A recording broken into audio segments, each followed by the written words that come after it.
여러분 안녕하십니까? 2019년 6월 29일 토요일 실리콘밸리 주말 뉴스입니다.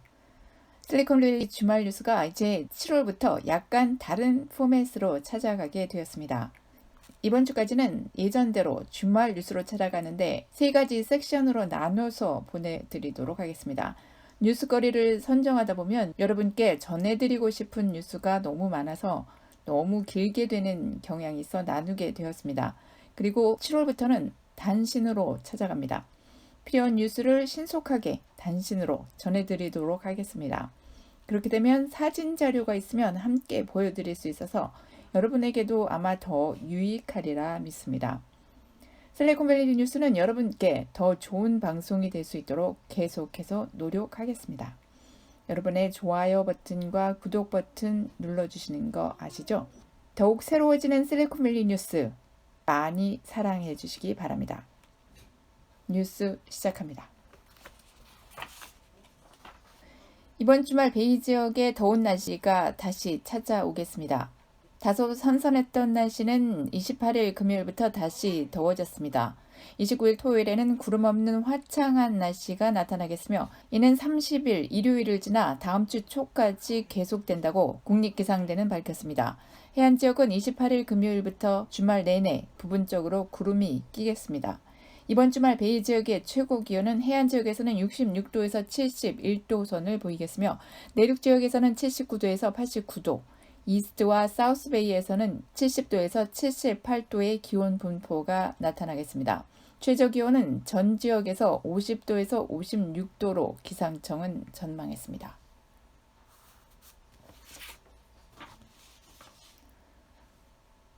22일 저녁 8시 53분 베이 지역 해안에서 규모 5.6의 지진이 발생했습니다. 이번 지진의 진동은 유레카와 포르투나 지역에서도 느껴졌습니다. 인명과 재산 피해는 보고되지 않았으며 쓰나미 경보도 발령되지 않았습니다. 연방지질조사국 USGS에 따르면 진앙은 스코샤로부터 17마일, 포르투나로부터 23마일, 유레카로부터 36마일 떨어진 지점입니다. 진원의 깊이는 5.6마일입니다. 지난 3년간 캘리포니아와 네바다주에서는 진도 5에서 6 사이의 지진이 매년 평균 5차례 정도 이어져 왔습니다. 유럽은 또한 불볕 더위로 진통을 겪고 있습니다. 그런데 유독 프랑스가 심합니다. 낮 기온이 섭씨 45도를 넘기면서 기상 관측 사상 최고치를 기록했습니다. 28일 오전 11시경 산타클라라 한인업소들이 몰려있는 엘카미노 선상 스카츠 블루보드 인근 빌라 건축 현장에서 대형 화재가 발생해 건축 노동자 1명이 부상당하고 수시간 만에 화재가 진압됐습니다. 한때 강한 바람으로 인근 비즈니스와 주택 거주자들이 소개되기도 했으나 빠른 대처로 화재가 번지지는 않았습니다. 샌프란시스코에서 아편 중독 치료를 위해 대마초를 사용하고 있어 논란이 일고 있습니다. CBS 뉴스의 보도에 따르면 샌프란시스코에서 아편 중독으로 인한 사망률이 증가하고 있는 가운데 이를 대마초로 치료하는 프로그램이 시행돼서 찬반 의견이 갈리고 있습니다.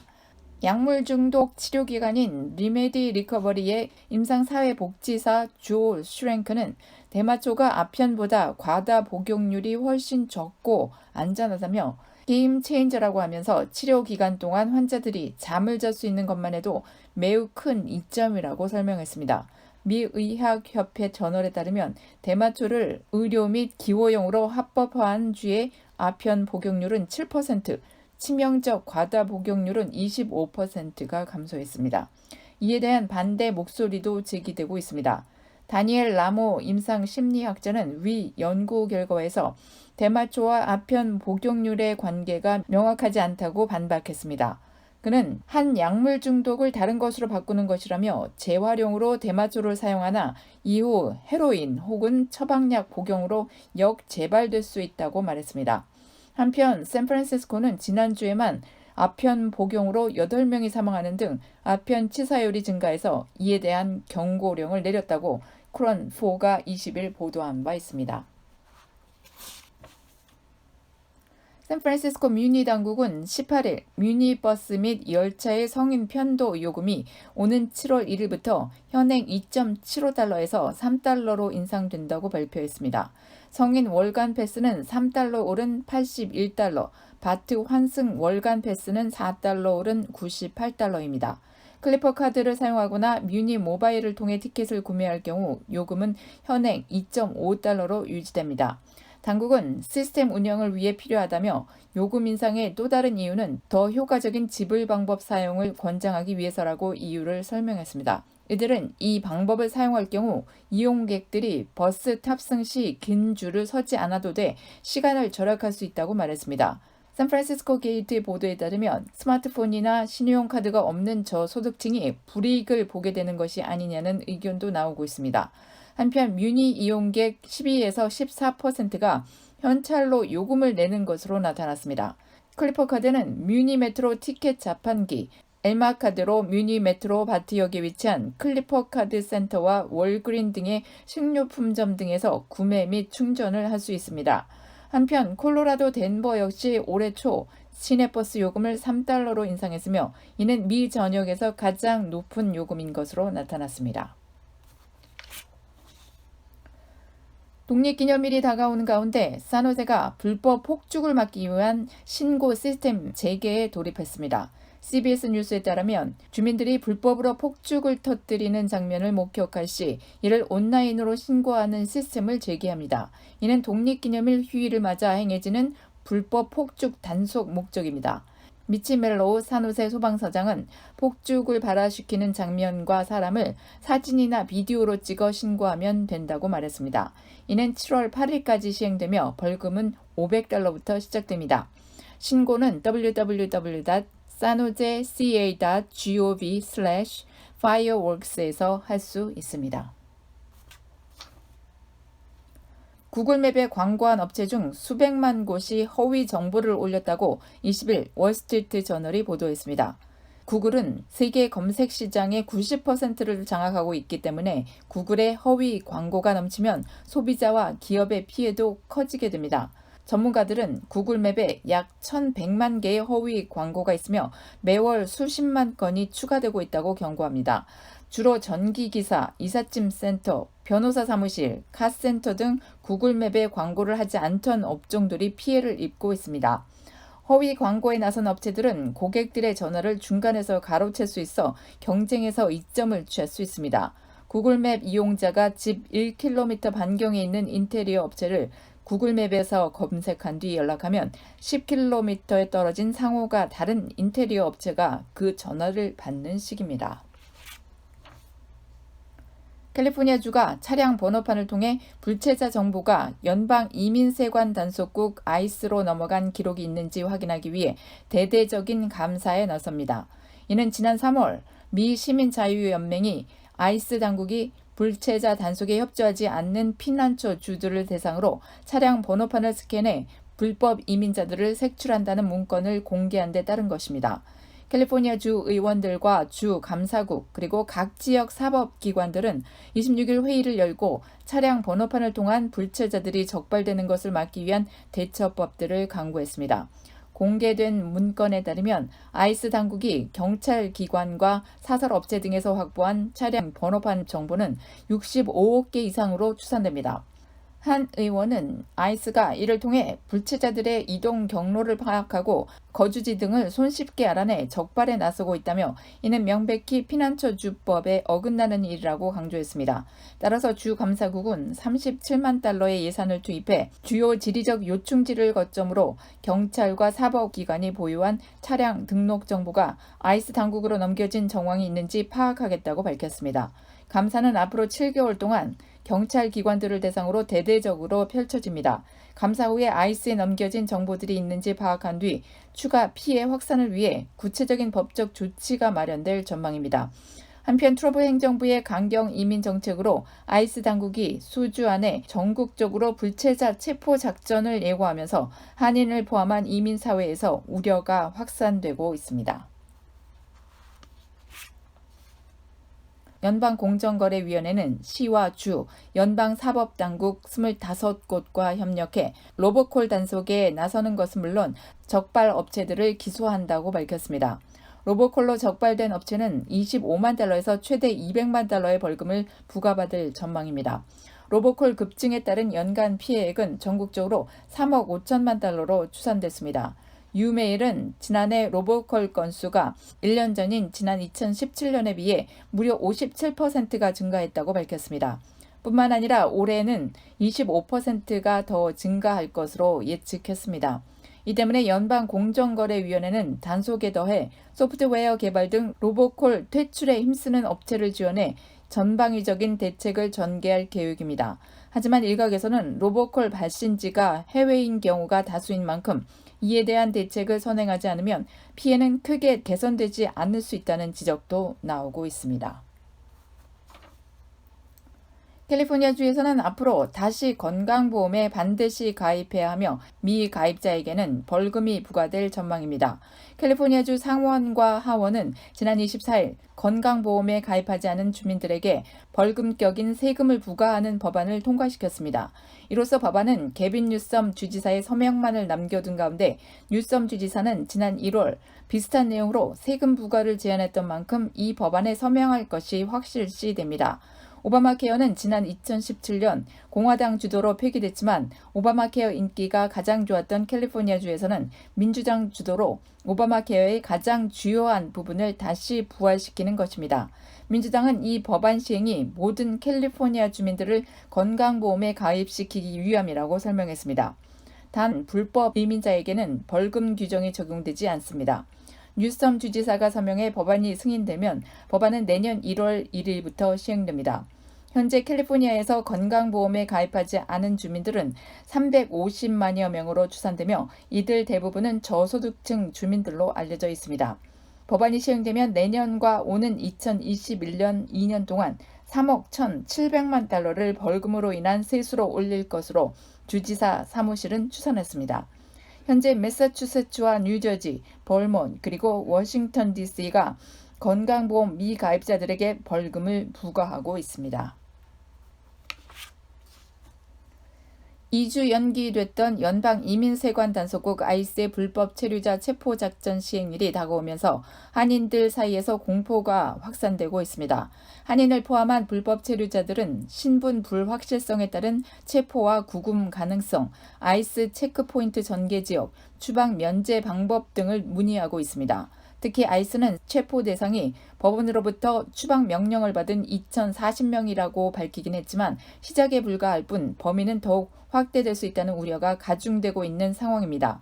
이에 따라 기본권을 철저히 숙지해 ICE 요원들과 맞닥뜨렸을 경우에 대비해야 합니다.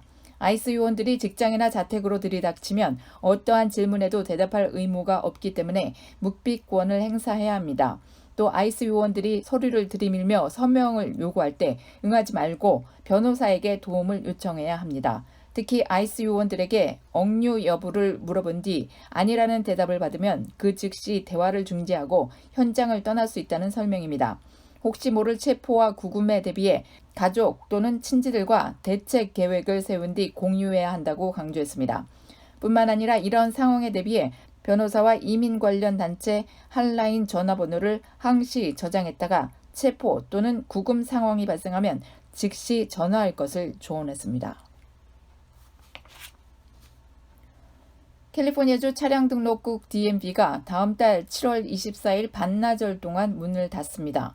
DMV는 직원들의 교육이 이뤄짐에 따라 다음 달 24일 오후 1시부터 문을 연다고 밝혔습니다. 교육은 리얼 아이디와 고객 서비스에 관련된 것으로 캘리포니아주 내 183개 DMV 사무실에서 5,000명 이상의 직원들을 대상으로 이뤄질 예정입니다. DMV는 직원들이 리얼 아이디 절차를 보다 잘 준비하고 고객들에게 훌륭한 서비스를 제공할 수 있도록 이 같은 교육을 실시한다고 설명했습니다. 교육에 따라 문을 닫는 동안에도 DMV 콜센터와 웹사이트는 정상적으로 운영됩니다. 비리지역 소수민족 어린이 선교를 하고 있는 원보이스가 여름 비디오 아트 캠프를 개설합니다. 여름 비디오 아트 캠프는 6월 25일에서 28일 써니베이를 시작으로 오클랜드에서는 7월 2일에서 5일, 프리몬트는 7월 9일에서 12일까지 오픈합니다. 캠프는 매일 오전 10시부터 오후 3시까지 진행됩니다. 이를 위한 봉사자 훈련이 지난 20일 오전 10시부터 오후 3시까지 프리몬에 위치한 센터빌 프레스비테리안 처치에서 있었습니다. 이날 봉사자 훈련에는 한인 교회뿐 아니라 중국 교회와 스타키즈 프로그램 어린이들의 어머니, 인도인 학생 등 50여 명이 참여했습니다. 현재 프리몬트 지역 캠프는 임마누엘 장로교회, 오클랜드 지역은 그레이스랜드 바이블 몽골 교회와 포틀랜드 성결교회가 연합하여 준비하고 있습니다. 원보이스 사역팀의 유기은 목사는 써니베일 지역은 조이풀 교회의 청년들과 유스들이 돕고 있으나 봉사자들이 더 필요하며 각 캠프에 점심 식사를 제공해줄 교회를 찾고 있다고 밝혔습니다. 연락처는 408-309-9091로 하시면 됩니다. 콘트라코스타 동물센터가 7월 6일부터 강아지와 고양이 무료 분양을 실시합니다. 콘트라코스타 동물보호소 측은 수용 공간이 부족하다며 마티네즈와 피놀에 위치한 보호소에서 이 같은 무료 분양을 실시한다고 밝혔습니다. 23일 기준 강아지 150마리와 고양이 129마리가 새 주인을 기다리고 있습니다. 당국은 공간 부족으로 특히 고양이와 토끼를 수용할 수 없는 상태이며 부상당한 동물은 예외라고 밝혔습니다. 분양에 관한 자세한 내용은 www.co.contra-costa.ca.us에서 알 수 있습니다. 검색창에 Search for Available Animals를 치면 됩니다. 샌프란시스코 총영사관은 24일 샌프란시스코 평통 19기 후보자 신청을 마감하고도 접수 결과를 발표하지 않겠다고 밝혔습니다. 2년 전 샌프란시스코 총영사관은 88명 정원에 73명의 신청에 미달됐다고 18기 샌프란시스코 평통 자문위원 후보자 신청 접수 결과를 발표한 바 있습니다.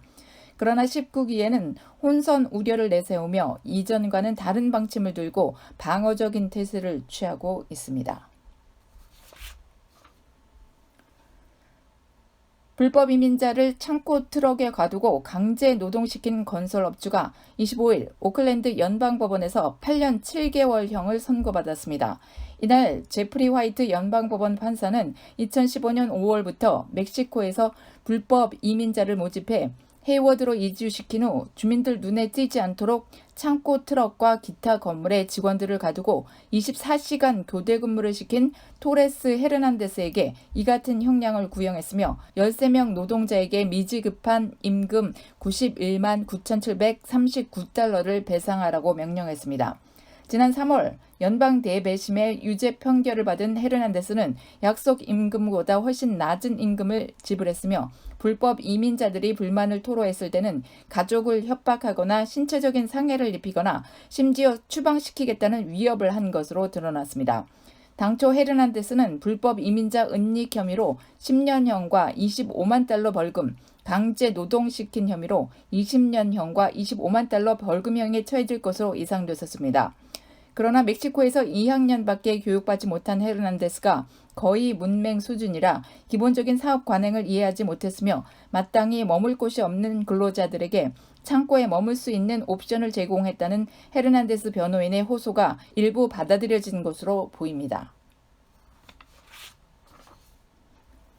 수로 긴급 운행청 워터 이머전시 트랜스포테이션 에이전스는 8월부터 리치몬드와 샌프란시스코 사이의 주말 페리 운행을 시험적으로 시작한다고 24일 발표했습니다.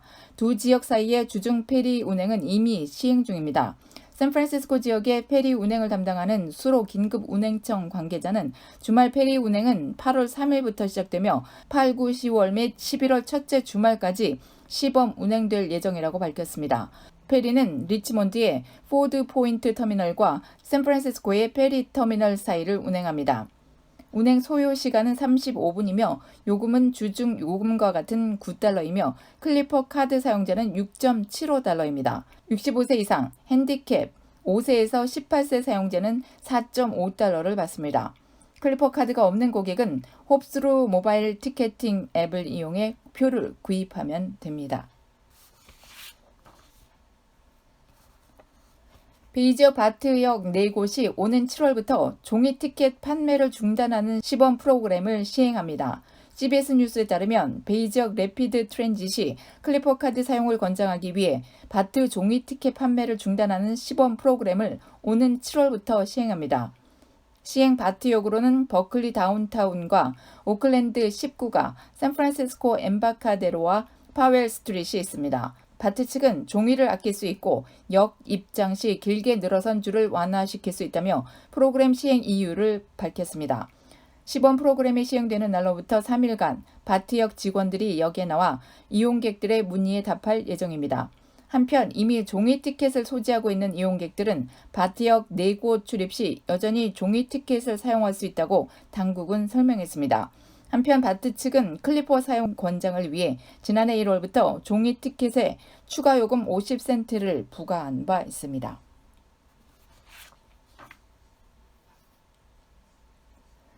자동차 제조사 포드는 27일 이윤 제고를 위해 유럽에서 2020년까지 12,000명의 인력을 감축할 방침이라고 밝혔습니다. 포드사는 앞서 유럽 소재 공장 6곳의 폐쇄 방침을 발표했습니다. 대대적인 구조 개편을 하고 있는 포드는 유럽 공장을 18개로 줄이게 됩니다. 독일 쾰른에 본부를 둔 포드 유럽은 6% 영업이익을 장기적 목표로 삼고 있다고 이날 말했습니다. 그러나 포드는 지난해 유럽에서 3억 9,800만 달러의 손실을 보았습니다. 포드를 비롯해 국제적 규모의 자동차 제조사들은 유럽의 새로운 배기 규정에 따른 전기차 개발을 위해 막대한 비용을 들여야 하고 대체 에너지를 선호하는 중국의 규정도 준수해야 하는 여러 도전과 마주하고 있습니다. 서울이 전 세계 200여 개 도시 가운데 외국인이 살기에 가장 돈이 많이 드는 도시 4위로 뽑혔습니다. 컨설팅 업체인 머서가 발표한 연례 보고서에 따르면 서울은 외국인 생활비가 높은 도시 순위에서 작년보다 한 계단 오른 4위로 평가됐다고 블룸버그 통신이 보도했습니다. 이번 조사는 전 세계 209개 도시를 대상으로 주거, 교통, 식품, 가정용품, 유용 등을 포함한 200여 개의 상품과 서비스 가격을 비교하는 방식으로 이루어졌습니다. 올해 외국인 생활비 상위 10개 도시 가운데 스위스 7위 그리고 뉴욕을 제외한 8곳이 아시아 도시였습니다. 지난해 상위 10개국 중 아시아 도시가 6곳이었던 것에 비하면 다른 지역에 비해 아시아의 외국인 생활비가 더 가파르게 상승한 것입니다. 홍콩과 도쿄는 지난해에 이어 각각 1위와 2위를 차지했습니다. 지난해 4위를 차지했던 싱가포르는 올해 3위로 상승했습니다. 투르크메니스탄의 수도인 아시가바트는 올해 7위로 작년보다 36계단이나 급등해 눈길을 끌었습니다. 중국 상하이와 베이징은 각각 6위와 8위, 선전은 10위였습니다. 보고서는 아시아의 과열된 주택시장과 환율 변동이 순위에 영향을 미쳤다고 설명했습니다. 달러 강세 영향으로 미국 도시들의 생활비 순위는 상승했으나 유럽 도시 다수는 순위가 하락했습니다. 16위인 샌프란시스코와 18위인 로스앤젤레스는 지난해보다 각각 12계단과 17계단 상승했습니다. 프랑스 파리는 작년보다 생활비 순위에서 13계단 하락해 47위였으며 독일 베를린도 작년보다 10계단 떨어진 81위였습니다. 한편 외국인의 생활비가 가장 낮은 국가로는 튀니지의 수도인 튀니스가 꼽혔습니다. 머서의 아시아, 중동, 아프리카 담당자인 마리오 페라로는 아시아 도시의 생활비가 상대적으로 비싸긴 하지만 많은 조직은 여전히 인재들을 아시아 지역으로 옮길 강한 사업적 근거가 있다고 보고 있다고 설명했습니다. 미국민들의 96%가 소셜 시큐리티 연금을 잘못된 시기에 신청해 큰 손해를 보고 있는 것으로 나타났습니다. 은퇴 나이인 66세에서 67세보다 일찍 신청해 손해보는 소셜연금은 가구당 11만 1,000달러, 전체로는 3조 4천억 달러나 되는 것으로 추산했습니다. 미국민들의 4%만 최적의 시기에 소셜연금을 받기 시작해 최대 연금을 받고 있는 것으로 나타났습니다. 미국민들은 10년을 일하며 소셜 시큐리티와 메디케어 텍스를 납부한 후 은퇴하면 소셜 시큐리티 연금과 메디케어 의료보험 혜택을 받게 됩니다. 연소득이 대략 6,000달러 정도 되면 1년에 4크레딧을 쌓게 되고 10년간 40크레딧에 도달해야 소셜 시큐리티 연금과 메디케어를 이용할 자격을 갖추게 됩니다. 소셜연금을 가장 이르게 신청할 수 있는 나이는 62세인데 4개월 전부터 신청이 가능함으로써 61세 8개월이 넘으면 소셜시큐리티 연금을 신청할 수 있게 됩니다. 62세부터는 신청 시기가 1년 늦어질수록 소셜연금액은 8%씩 높아지게 됩니다. 66세에서 67세 사이가 최대의 소셜연금을 완전하게 받을 수 있는 최적의 신청 시기인 것으로 CBS 뉴스는 강조했습니다. 그리고 70세까지만 소셜연금액이 매년 올라가게 됩니다. 이와 함께 노년층 의료보험인 메디케어는 65세부터 신청해 이용할 수 있습니다. 올해 현재 최소 35년을 일한 경력이 있는 은퇴자들이 적시에 신청했을 경우 받고 있는 최대의 소셜 시큐리티 은퇴 연금액은 2,861달러인 것으로 나타났습니다. 트럼프 행정부가 내년 인구조사 센서스에서 시민권 질문을 추가하지 못한다는 연방대법원의 최종 판결이 나왔습니다. 미국 최고의 법원 연방대법원이 트럼프 행정부의 시도에 쐐기를 박는 판결을 내린 것입니다. 이에 따라 트럼프 행정부는 논란을 빚어온 인구 센서스에서의 시민권 질문을 추가할 수 없게 됐습니다. 아보카도 가격이 기록을 갱신하며 치솟고 있습니다.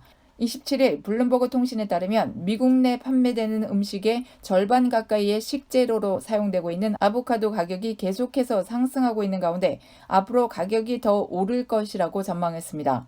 미국은 아보카도 수요의 82%를 멕시코로부터 수입하는데 물량 부족으로 올여름 아보카도 생산지인 멕시코의 수확이 본격적으로 시작될 때까지 가격은 계속해서 오를 것으로 예측됐습니다. 가격 급등을 이끈 물량 부족은 야채 도매업체뿐 아니라 아보카도를 많이 사용하는 식당들에게도 타격을 주고 있습니다.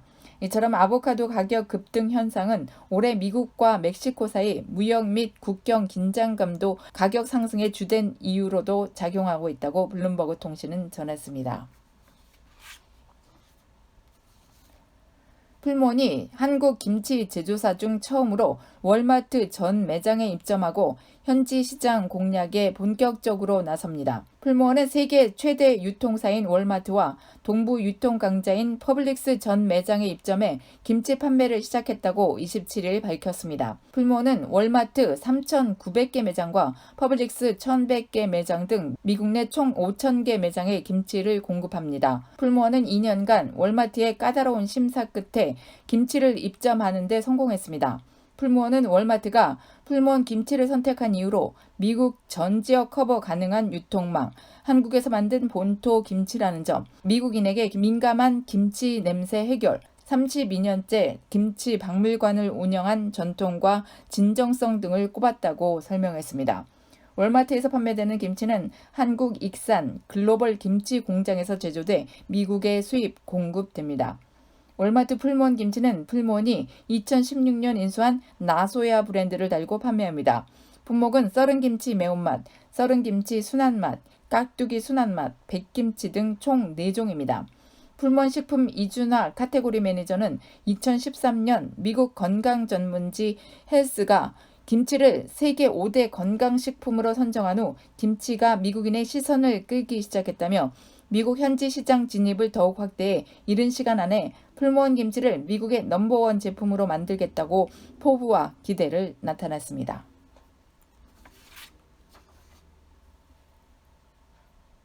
최근 마리화나에 대한 법적 규제가 완화되면서 10대 청소년들의 마리화나 흡연이 크게 늘고 있는 것으로 나타났습니다. 보고서에 따르면 지난 한 달 동안 최소 한 번 이상 마리화나를 피우거나 마리화나 함유 음식을 먹어봤다고 응답한 10대는 1991년 0.6%에서 2017년 6.3%로 10배 이상 늘었습니다. 특히 흑인과 히스패닉 청소년의 사용이 크게 증가했습니다.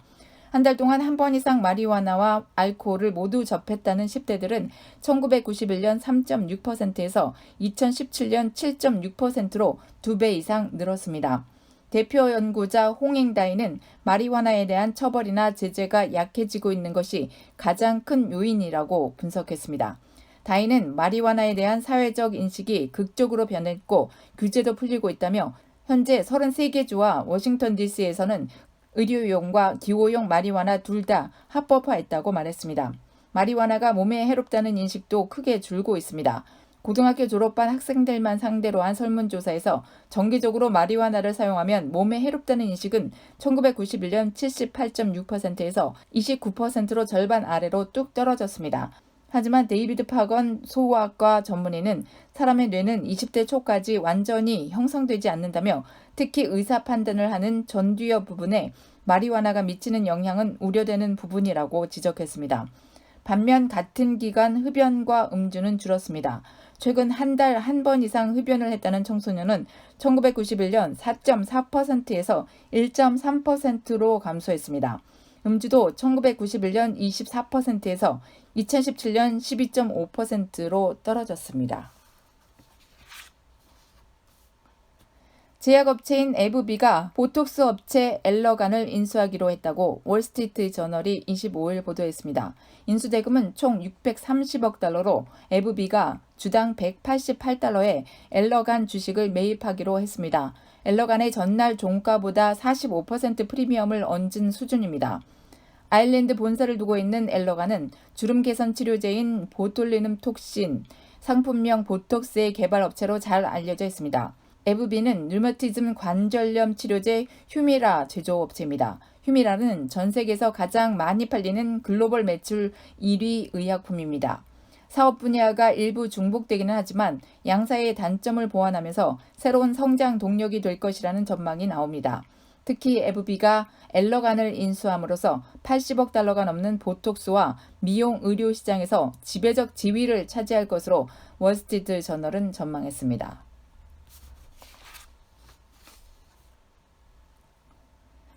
단신입니다.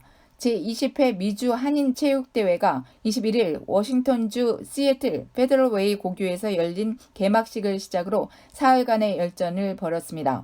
이번 대회는 배드민턴과 축구, 야구, 볼링, 골프와 씨름, 태권도, 테니스 등 20개 종목에 걸쳐 3,511명의 선수와 참관인이 참석하고 경기 심판 350명과 함께 자원봉사자 800여 명 등 5천여 명이 참가했습니다. 샌프란시스코는 160명, 실리콘밸리는 114명으로 선수단을 구성해 참가했고 개최지인 워싱턴주는 최대 규모인 494명의 선수단으로 전 종목에 참가했습니다. LA는 299명, 오레간주는 169명, 뉴욕주는 196명, 그리고 달라스는 257명의 선수단을 파견했습니다. 이사리 씨가 오클랜드 아시안 컬처 센터 디렉터로 발탁됐습니다. 오는 7월 1일부터 업무에 들어가는 이사리 신임 디렉터는 오클랜드 아시안 컬처 센터 프로그램 기획과 세대 간, 민족 간 중요한 정치, 사회적, 역사적, 예술적, 시민적 관심을 전달하는 문화센터의 미래를 규정하고 개발하는 프로젝트의 수장으로 일하게 됩니다. 독일 자동차 업체인 BMW가 오는 2023년까지 25종의 전기차 모델을 출시할 계획이라고 파이낸셜 타임스가 27일 보도했습니다. 니콜라스 피터 BMW 최고 재무책임자는 이날 파이낸셜 타임스와의 인터뷰에서 앞으로 출시될 신종 모델의 절반 이상은 배터리가 장착된 전기차가 될 것이라며 의욕을 드러냈습니다.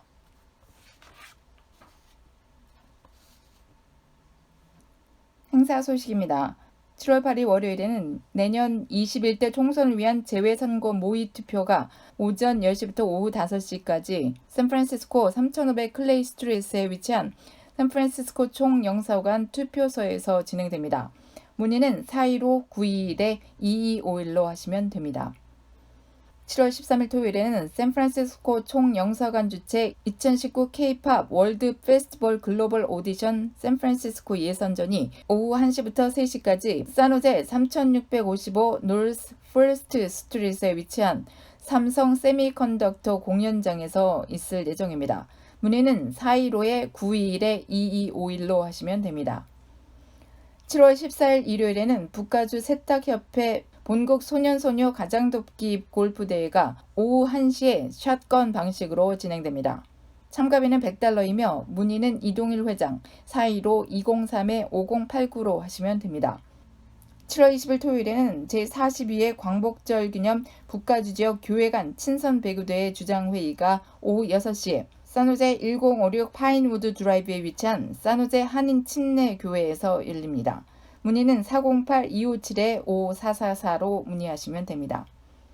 7월 24일 수요일에는 샌프란시스코 총영사관 서머캠프 영사와의 대화가 26일 금요일까지 오전 10시부터 오후 3시까지 산호제 3003 노스 퍼스트 스트릿에 위치한 실리콘밸리 코트라 사무실에서 열립니다.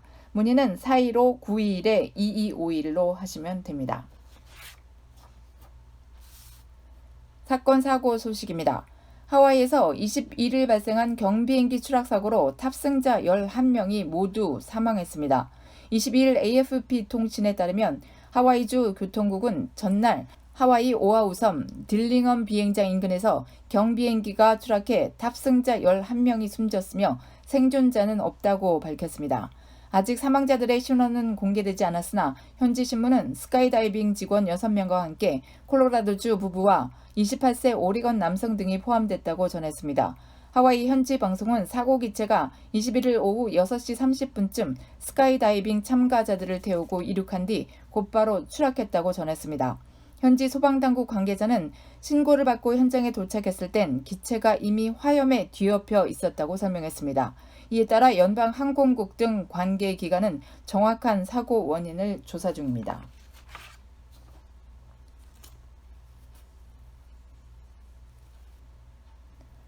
자동차 딜러에서 해고당한 앙심을 품은 직원이 자신의 상관 2명에게 총격을 가해 살해한 뒤 자신도 스스로 목숨을 끊는 사건이 발생했습니다. 경찰에 따르면 지난 25일 오후 6시쯤 모건힐의 던 애비뉴 인근 포드 자동차 딜러에서 해고 통보를 받고 격분한 직원이 사무실에서 근무 중이던 자신의 슈퍼바이저 2명을 향해 총격을 가했습니다.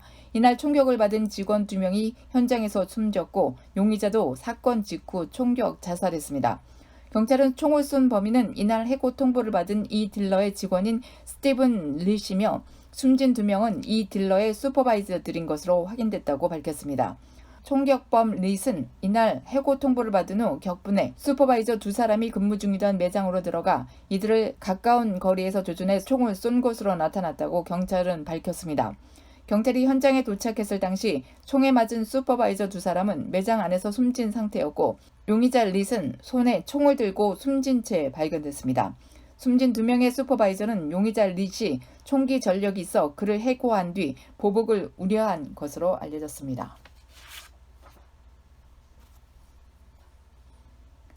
한편 23일 산호세에서는 한 남성이 처남과 처제 등 4명을 총격 살해하고 자신도 목숨을 끊는 사건이 발생한 바 있습니다. 이 사건의 원인은 친척들의 비자를 후원한 아내에게 분노한 것이라는 주장이 제기됐습니다. 25일 산호세 머큐리 뉴스 보도에 따르면 한 가족 관계자는 치딘타도 자신의 아내처럼 베트남 친척들을 미국으로 불러들이고 싶어 했다면서 예전부터 그들을 죽일 것이라고 말할 때마다 그를 진정시켰다고 밝혔습니다. 치딘타의 아내인 쿠아트는 경찰과의 인터뷰에서 남편 가족은 기록상의 문제로 미국으로 데려올 수 없었다면서 바로 그것이 이번 사건의 원인이라고 말했습니다. 또 쿠아트는 살해된 가족은 베트남에서 온 지 얼마 되지 않는다면서 그들은 남편의 분노를 자극할 어떤 일도 하지 않았다고 밝혔습니다. 총격이 시작되자마자 17살짜리 딸과 함께 집에서 도망친 쿠아트가 911에 남편의 총격을 신고했었습니다.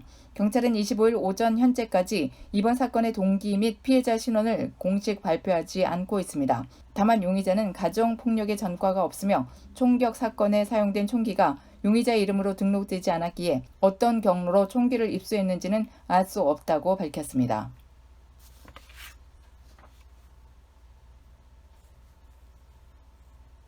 토렌스 출신 20대 여성이 바하마에서 상어 공격을 받고 숨지는 사고가 발생했습니다. 바하마 경찰은 올해 21살 조단 린지가 지난 25일 오후 로즈 아일랜드 인근에서 가족과 함께 스노클링을 즐기던 중 상어 3마리로부터 공격받았다고 26일 밝혔습니다. 가족들은 상어를 보고 린지에게 소리쳤지만 린지는 가족들의 경고를 미처 듣지 못했습니다. 린지는 양팔과 양다리 그리고 둔부를 상어들에게 물렸고 특히 오른팔에 심한 부상을 입었습니다. 린지 엄마는 사고 직후 린지를 해변가로 데리고 나오려고 했지만 이미 피를 너무 많이 흘린 상태였다고 말했습니다. 린지는 병원으로 옮겨져 사망 판정을 받았습니다. 린지는 로욜라 메리마운트 대학에 재학 중이었으며 현재 린지를 돕기 위한 기금 모금 운동이 고펀드미 사이트에서 이루어지고 있습니다. 온라인 데이팅으로 유인해 범행을 벌인 10대 강도 총격범 3명이 경찰에 체포됐습니다. 솔라노 카운티 셰리프국에 따르면 온라인 데이팅으로 2명을 유인해 강도 및 총격을 가하고 달아난 10대 청소년 3명이 체포됐다고 CBS 뉴스가 26일 보도했습니다. 범행은 에밋 초거가 지난 4월과 6월 온라인 데이팅 웹사이트를 통해 두 남성을 유인하면서 시작됐습니다. 초코는 각 남성을 만나 베커빌 북쪽 솔라노 레이크 인근 푸타크릭 로드로 데려갔습니다. 초코가 이들과 가까워질 때쯤 공범인 브랜든 러마와 이름이 밝히지 않은 또 다른 남성이 개입했으며 피해자에게 몸을 공 모양으로 만들라고 한 후 총격을 가한 것으로 나타났습니다. 이후 이들은 총상을 입은 피해자들의 물건을 빼앗아 달아났다고 당국은 밝혔습니다. 셰리프국은 피해 남성 1명의 휴대폰이 세크라멘토의 교회의 한 집에 있다는 것을 발견해 그곳에서 초코를 체포했습니다. 며칠 후 공범 2명도 추가로 체포했습니다. 솔라노 셰리프국의 브래드 두얼은 이 같은 범행 패턴이 계속되고 있어 긴장하고 있다며 어둡고 외진 곳에서 발생한 총격으로 더 큰 참사가 될 수도 있었다고 말했습니다. 한편 총 방아쇠를 누가 당겼는지 밝혀지지 않은 가운데 용의자 3명은 서로를 지목하고 있습니다. 병원 측의 잘못된 증언으로 인해 무고한 라틴계 농부가 무려 26년 동안 옥살이를 하다가 석방돼 화제가 되고 있습니다. 가주 컨 카운티 검찰은 지난 4월 가주 대법원의 판결을 존중해 올해 70세인 멕시코 국적의 비센테 비나비다스에 대한 강간 살인 혐의 부과를 취소한다고 26일 밝혔습니다.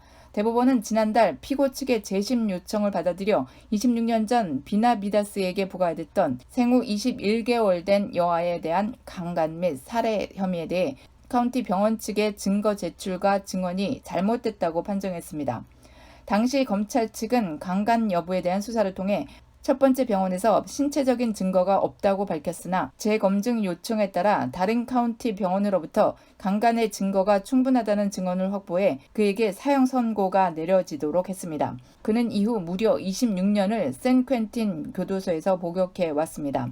하지만 강간과 관련된 해당 증거는 병원 측에서 사망 여아의 방광을 비우기 위해 기구를 삽입하면서 인위적으로 생긴 것으로 최종 확인했습니다.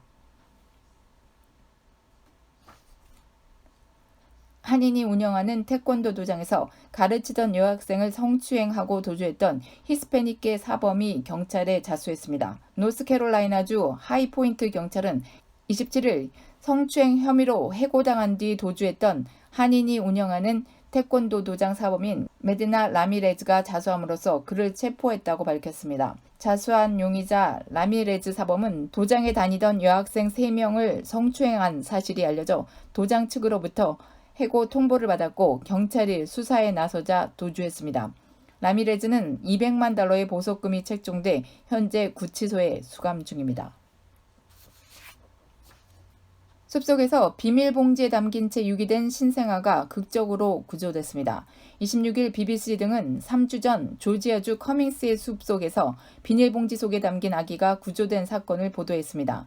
조지아주 커밍스에 거주하는 주민인 앨런 라커츠 가족은 지난 7일 밤 근처 숲을 지나던 중 아기 울음소리를 들었습니다. 라거츠 가족은 손전등으로 숲속을 살펴보던 중 아기 울음소리가 들리는 비닐봉지를 발견하고 곧바로 경찰과 911 구조대에 신고했습니다. 경찰은 출동하자마자 비닐봉지를 뜯었습니다. 그 안에는 눈도 뜨지 못한 신생아가 담겨 있었습니다. 발견 당시 아기의 배에는 탯줄이, 몸에는 태반이 그대로 남아 있었습니다. 구조대는 아기가 태어난 지 만 하루도 안 된 것으로 추정했습니다. 아기는 구조대의 응급처치로 목숨을 구했습니다. 경찰은 영상을 공개하며 아이는 건강한 상태로 병원에서 퇴원한 뒤 위탁가정의 보호를 받고 있다고 전했습니다. 그러면서 아이 부모의 정보를 알고 있는 사람은 신고해달라고 당부했습니다.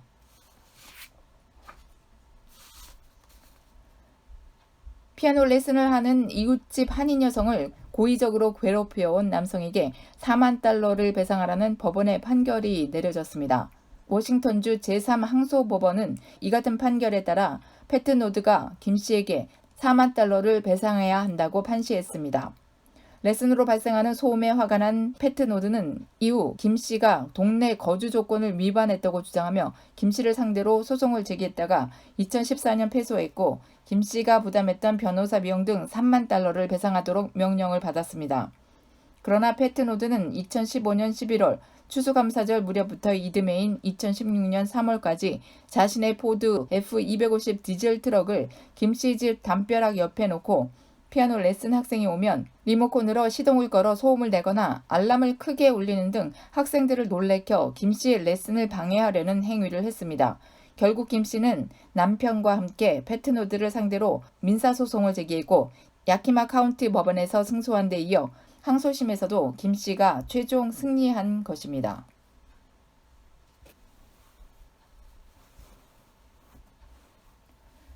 노스캐롤라이나주에서 27일 자정 무렵 경비행기 한 대가 주택에 추락해 비행기 조종사와 주택 거주자 등 2명이 사망했다고 AP통신이 28일 전했습니다.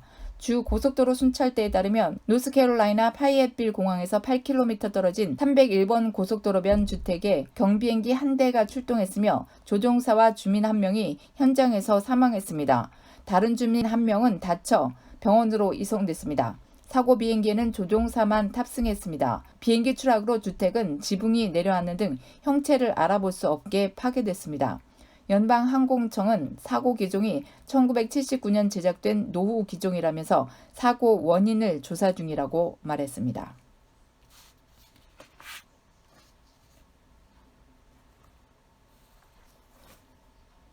트럼프 대통령의 처남인 에릭 트럼프가 시카고의 고급 칵테일 바에서 여종업원으로부터 침세례를 받은 사실이 보도된 후 사태를 둘러싼 찬반 논란이 확산하고 있습니다. 로리 라이트풋 시카고 시장은 27일 이번 해프닝은 끔찍한 사고로 언급하면서 해당 업소 디 에비어리 측에 해당 직원에게 적절한 조치를 취하라고 촉구했습니다. 라이트풋 시장은 어떤 일이 있었는지 에릭 트럼프에게 직접 확인했다면서 시민의식의 문제다. 트럼프 행정부 정책 방향에 동의하지 않을 수 있지만 그렇다고 해서 누군가를 공격한다면 선을 넘는 일이다. 누구도 그런 일을 당해서는 안 된다고 말했습니다. 에릭 트럼프는 트럼프 호텔 앤드 타워 사업 관리차 시카고를 방문한 지난 25일 밤 일행과 함께 해당 업소를 찾았다가 봉변을 당했습니다. 에릭 트럼프를 알아본 해당 여 종업원이 다가가 반 트럼프 발언을 한 뒤 얼굴에 침을 뱉었고 수행 중이던 비밀 경호국 요원들에게 곧 체포됐습니다.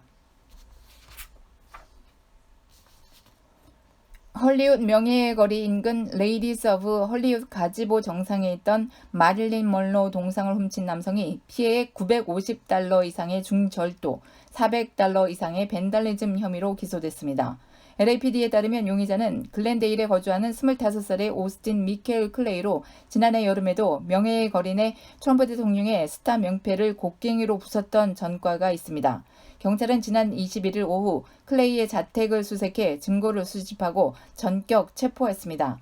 마릴린 먼로 동상은 발견되지 않았으며 경찰은 범행 동기를 조사 중입니다. 클레이는 지난 16일 밤 11시 30분쯤 헐리우드 블루버드와 라브레아 애비뉴 선상 레이디스 오브 헐리우드 가지보 꼭대기에 올라 마릴린 먼로 동상을 잘라간 혐의를 받고 있습니다.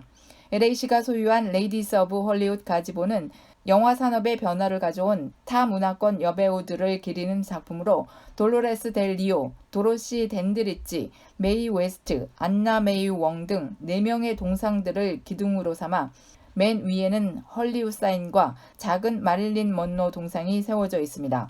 클레이는 유죄가 확정될 경우 최대 3년의 징역형에 처할 수 있습니다.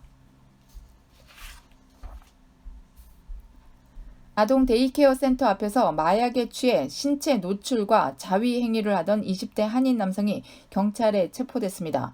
코스타메사 경찰국은 19일 오렌지 코스트 칼리지 캠퍼스 안에 있는 어린이 데이케어 센터 앞에서 정모 씨를 신체 노출, 미성년자 성추행, 마약 소지 등의 혐의로 체포했다고 밝혔습니다. 직원이 정 씨를 제지하려고 했지만 정 씨는 강하게 저항했습니다. 직원의 신고를 접수한 경찰은 15분 만에 현장에 출동해 페퍼 스프레이를 뿌린 끝에 정 씨를 체포했습니다.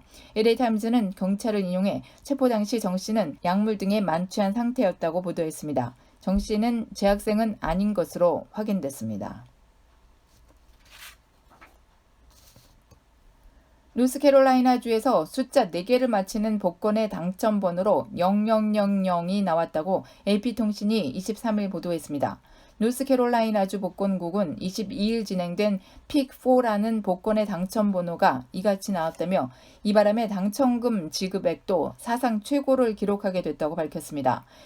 1달러에 팔린 복권 중 약 1000장이 당첨 번호를 맞춰 당첨금 5,000달러씩을 받게 됐고 50센트에 팔린 1000장도 당첨돼 2,500달러씩을 받게 됐기 때문입니다.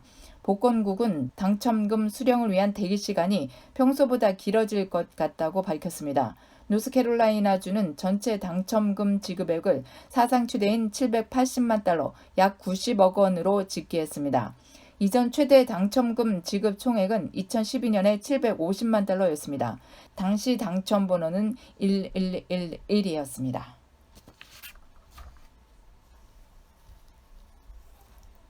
텍사스에서 18개월 된 아기가 뜨거운 차 내부에 5시간 동안 방치됐다가 숨졌다고 ABC 방송이 보도했습니다. 갤버스턴 경찰에 따르면 숨진 아기의 아버지는 23일 오전 11시경 텍사스주 갤버스턴시의 한 멕시칸 레스토랑에서 일하기 위해 아기를 차에 놔두고 자리를 비웠습니다. 당시 차에는 그의 18개월 된 아기만 홀로 남겨져 있었습니다. 5시간이 흐른 뒤인 이날 오후 4시쯤 차량을 다시 찾았지만 이 아기는 이미 숨진 상태였다고 경찰은 밝혔습니다. 아이가 발견됐을 때 외부의 온도는 화씨 91도였다고 ABC 방송이 전했습니다. 이와 별개로 지난 22일 댈러스에서 북쪽에 위치한 오브리에서도 비슷한 사건이 발생해 4살짜리 아이가 사망했습니다. 아이가 발견됐을 때 바깥 온도는 97도였습니다. 텍사스 북부 대부분 지역에는 당시 폭염주의보가 내려진 상태였으며 아이가 차에 얼마나 있었는지는 확실하지 않다고 댈러스 모닝 뉴스는 전했습니다. 지난 2017년 8월 버지니아주 샬럿스빌에서 일어난 백인 우월주의자 집회 유혈 충돌 당시 맞불 집회 군중을 향해 차량을 몰고 돌진해 1명을 숨지게 하고 19명을 다치게 한 극우 단체 회원인 제임스 알렉스 필즈에게 종신형이 선고됐다고 언론이 28일 보도했습니다. 마이클 어번스키 연방지방법원 판사는 이날 피고인을 자유사회에 석방하는 건 너무 큰 위험이라며 가석방 가능성이 없는 종신형을 선고했습니다. 1급 살인과 가중상해 등 10건의 혐의로 기소된 필즈는 선고 전 참회한다는 입장을 밝혔으나 법원은 배심원단의 판결대로 종신형을 내렸습니다. 배심원단은 앞서 살인 혐의에 종신형, 5건의 가중상해 및 3건의 상해, 도주 차량 혐의에 징역 419년의 형량을 산출해 판결했습니다. 필즈의 가중상해 등 혐의에 대해서는 추가로 선고가 내려질 예정입니다. 변호인이 주장한 필즈의 정신병력 주장도 받아들여지지 않았습니다. 필즈는 당시 극우단체 유나이트 더 라이트 집회에 참가했다가 이에 반대하는 맞불 시위대 무리에 있던 32세 여성 헤더 헤이어를 차로 치어 숨지게 했습니다. 필즈는 고교 시절부터 나치즘과 히틀러에 심취해 극우단체 회원이 됐으며 남부연합군 상징물인 로버트 리 장군 동상 철거에 항의하는 극우파 시위에 가담했다가 범행을 저질렀습니다. 샬럿츠빌 유혈 사태 이후 미국 정가에서 한동안 백인 우월주의 문제가 이슈로 떠올랐으며 트럼프 대통령은 이 사건에 대해 백인 우월주의자와 맞불 시위대 양측에 모두 문제가 있다는 양비론을 제기했다가 비판에 직면하기도 했습니다. 엘라베마주에서 임신 중 복부에 총을 맞아 뱃속의 아이를 잃은 여성이 우발적 살인죄로 기소돼 논란이 일고 있습니다. 엘라베마주 제퍼슨 카운티 대배심은 마세이 존스를 태아 살해 혐의로 구속 기소했다고 로이터 통신과 CNN 방송이 27일 보도했습니다. 존스는 임신 5개월이던 지난해 12월 4일 엘라베마주 플레센트 그로브의 한 상점 앞 주차장에서 에보니 제미션이라는 여성과 아이의 아버지 문제로 말다툼을 벌이다 배에 총격을 입어 태아를 유산했습니다. 경찰은 처음에는 총을 쏜 제미션을 살인 혐의로 체포했으나 수사에 나선 직후 존스가 먼저 싸움을 걸었다는 것을 파악하고 그의 신분을 피해자에서 가해자로 바꿨다고 밝혔습니다. 사건을 수사한 데니 리드 경위는 당시 제미션은 자신을 지키기 위해 대항한 것이었을 뿐이었다며 수사 결과에 따르면 진정한 피해자는 태아밖에 없다고 말했습니다. 엘라베마 주법에 따르면 존스가 받는 혐의가 유죄로 확정될 경우 최대 20년의 징역형에 처할 수 있습니다. 이번 기소 결정은 엘라베마주에서 최근 성폭행 피해로 인한 낙태까지 불허하는 초강력 낙태 금지법이 통과된 것과 연관지어지며 논란이 일었습니다. 존스의 기소 소식이 알려지자 낙태 권리 옹호 시민단체들은 엘라베마주가 이번 사건에서도 여성보다 태아를 우선시하고 있다며 비판하고 나섰습니다. 엘라베마주의 낙태 권리 옹호 단체인 옐로 해머 펀드는 성명을 내고 존스가 기소된 것이 터무니없다며 엘라베마주는 사람이 임신하는 순간 갖게 되는 유일한 의무가 아이를 건강하게 낳는 것이라고 보고 있다고 꼬집었습니다. 그러면서 엘라베마주가 이번 기소를 통해 임신한 사람이 행하는 임신에 방해가 될 어떤 행동도 범죄로 규정한다는 것도 또다시 드러내 보였다고 비판하며 존스가 보석으로 풀려나게 하기 위해 노력할 것이라고 덧붙였습니다. 유원지 연못 인근에서 일광욕을 즐기던 관광객들이 음주운전차에 치여 숨졌습니다. 경찰은 독일 관광객 2명이 지난 25일 워싱턴주의 한 유원지 수영장 연못 부근에서 일광욕을 하고 있다가 술을 마시고 운전하던 인근 주민의 차에 치여 모두 숨졌다고 밝혔습니다. 이들은 가까운 오리건주 포틀랜드의 가족들을 방문하러 며칠 전에 왔다가 이곳 워싱턴 강까지 관광을 하러 왔습니다. 숨진 루돌프 호스타트와 레기나 호스타트는 부부인 것으로 확인됐습니다. 포틀랜드 도심에서 워싱턴 강까지는 30분 정도 운전하면 도착하는 거리입니다. 경찰은 주민 데이비드 크로스웰을 음주운전, 차량 이용 살인, 뺑소니 등 혐의로 체포했습니다. 경찰은 운전자 크로스웰이 25일 근처에 있는 한 레스토랑에서 술을 마신 뒤 사고를 냈다고 말했습니다. 사고 후 4시간이나 지나서 측정한 음주 측정 결과에도 그는 혈중 알코올 농도가 0.08호였습니다. 워싱턴주에서는 혈중 농도가 0.08 이상이면 음주운전으로 처벌받습니다. 경찰에 따르면 그는 수영장 부근의 울타리를 뚫고 차량을 돌진하면서도 속도를 늦추거나 차를 멈추지 않고 둑길을 내리달려가 독일인 부부를 덮친 후 뒤에 있던 간판과 충돌 후 반대쪽 주차장 체인 울타리를 넘어서 달아났습니다. 이상으로 2019년 6월 29일 토요일 실리콘밸리 주말 뉴스 일부 로컬 뉴스와 사건 사고 소식을 전해드렸습니다. 오늘도 함께해 주신 여러분 고맙습니다. 여러분이 힘입니다.